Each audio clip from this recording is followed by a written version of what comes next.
नमस्कार, प्रणाम। मैं हरीश चौहान अपने सामाजिक कहानियाँ चैनल में आप सबका हार्दिक स्वागत करता हूं। और आज आपके लिए लेकर आया हूं रश्मि रथी तृतीय सर्ग का प्रथम भाग रामधारी सिंह दिनकर जी का लिखा हुआ यह रश्मि रथी खंड काव्य का ये तृतीय सर्ग का प्रथम भाग। तो आइए इसके बारे में कुछ जानते हैं कि यह सर्ग किस समय का है, यहाँ पर किस समय का वर्णन किया गया है। जब पांचों भाई पांडव अपना अज्ञातवास पूरा करके लौटते हैं तब भगवान शांति दूत बनकर दुर्योधन के पास हस्तिनापुर की सभा में जाते हैं और कहते हैं कि हे कौरव लोगों, आप लोग पांडवों को केवल 5 गांव दे दीजिए।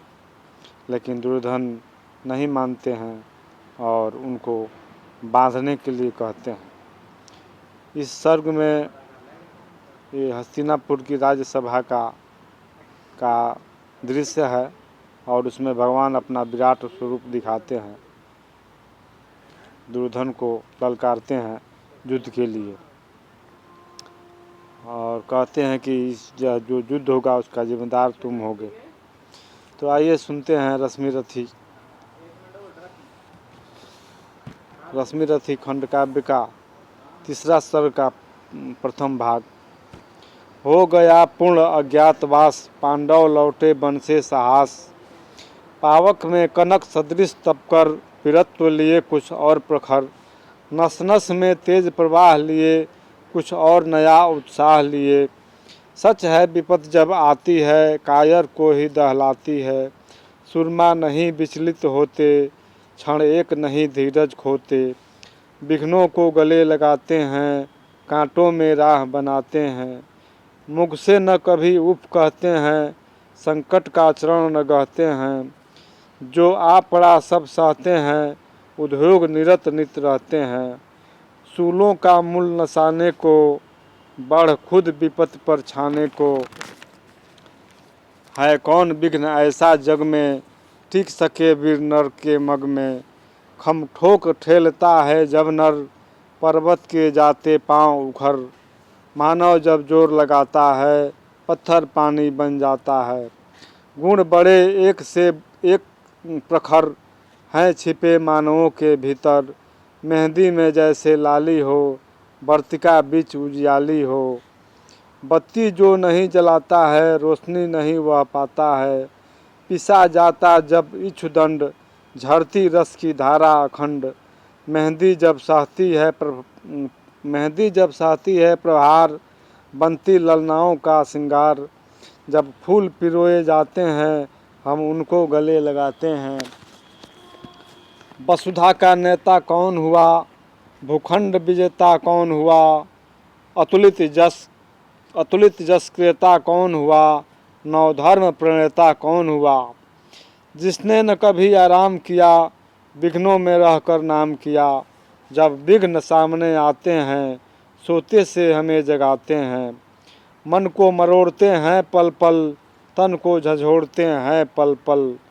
सतपथ की ओर लगा कर ही, जाते हैं हमें जगा कर ही। वाटिका और वन एक नहीं, आराम और रण एक नहीं। वर्षा अंधड़ आतप अखंड, पौरुष के हैं साधन प्रचंड। वन में प्रसून तो खिलते हैं, बागों में साल न मिलते हैं।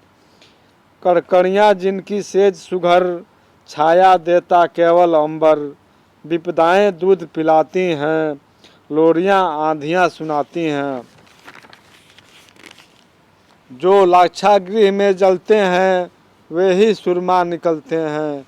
बढ़कर विपत्तियों पर छा जा, मेरे किशोर मेरे ताजा। जीवन का रस छन जाने दे, तन को पत्थर बन जाने दे। तू स्वयं तेज भयकारी है, क्या कर सकती चिनगारी है।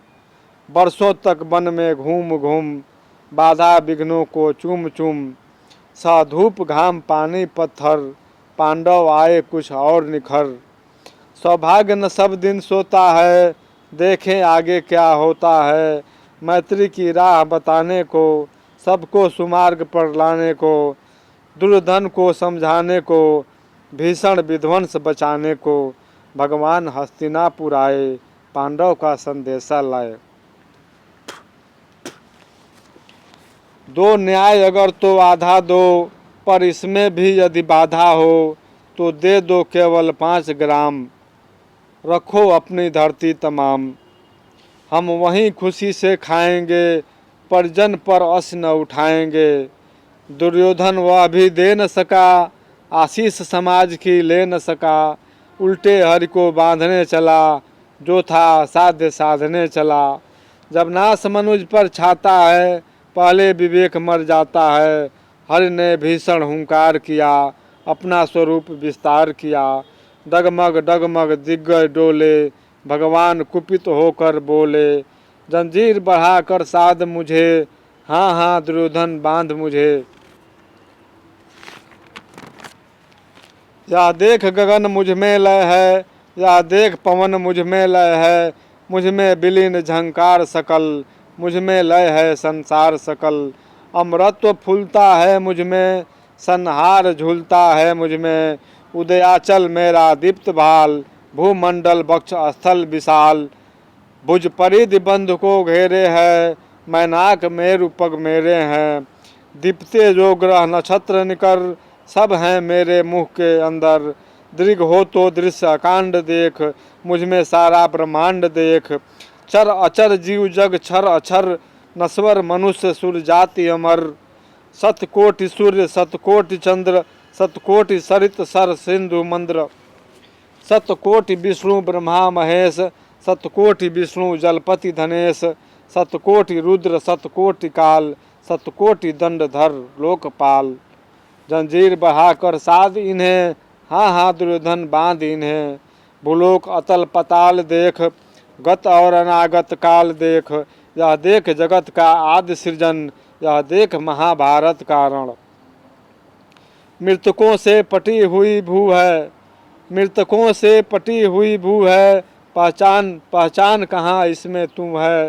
अंबर में कुंतल जाल देख, पद के नीचे पताल देख। मुट्ठी में तीनों काल देख, मेरा स्वरूप विकराल देख।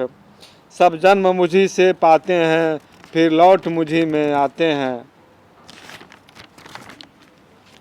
जिह्वा से करती ज्वाल सघन, सांसों में पाता जन्म पवन।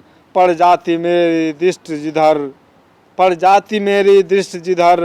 हंसने लगती है सृष्टि उधर, मैं जब भी मुदता हूँ लोचन। छा जाता चारों ओर मरण, बांधने मुझे तो आया है। जंजीर बड़ी क्या लाया है, यदि मुझे बांधना चाहे मन। तो पहले बांध अनंत गगन। सुने को साध न सकता है, वह मुझे बांध कब सकता है। हित वचन नहीं तूने माना, मैत्री का मूल्य न पहचाना। तो ले मैं भी अब जाता हूँ, अंतिम संकल्प सुनाता हूँ। याचना नहीं अब रण होगा, जीवन जय या कि मरण होगा। टकराएंगे नक्षत्र निकर, बरसेगी भू पर बहन प्रखर। फन शेष नाग का डोलेगा, विकराल काल मुंह खोलेगा। दुर्योधन रण ऐसा होगा, फिर कभी नहीं जैसा होगा। भाई पर भाई टूटेंगे, 20 बाण बूंद से छूटेंगे। वायरस श्रृंगाल सुख लूटेंगे, सौभाग्य मनुज के फूटेंगे।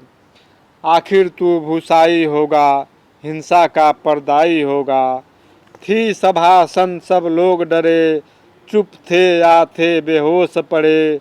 केवल 2 नर न अघाते थे, धृतराष्ट्र विदुर सुख पाते थे। कर जोड़ खड़े प्रमुदित निर्भय, दोनों पुकारते थे जय जय, दोनों पुकारते थे जय जय।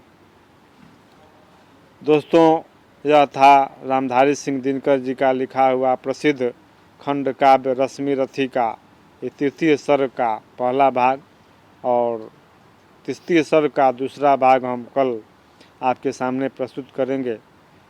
फिर मिलेंगे अगले वीडियो में, तब तक के लिए हमें विदा दीजिए।